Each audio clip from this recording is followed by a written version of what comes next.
We have a major problem, which we could call digital depression. In the last 6 or 7 years, the depression rates have increased by about 30 to 40% in teenagers.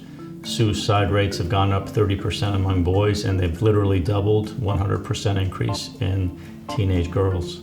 There's no biological explanation for this massive increase in depression, anxiety, and suicidality. The suggestion I'm making is that there's a cultural explanation, which is the rise of social media.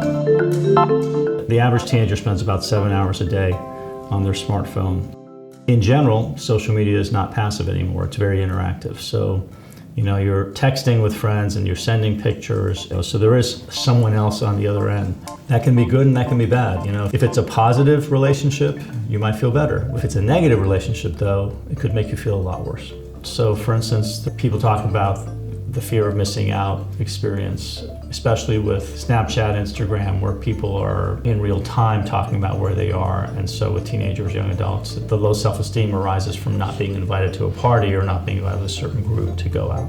Once or twice or 3 times, that probably wouldn't make anyone feel bad, but when it's happening every day, dozens of times, and in a month, hundreds of times, it's very easy for that to add up to reduce that person's self-esteem.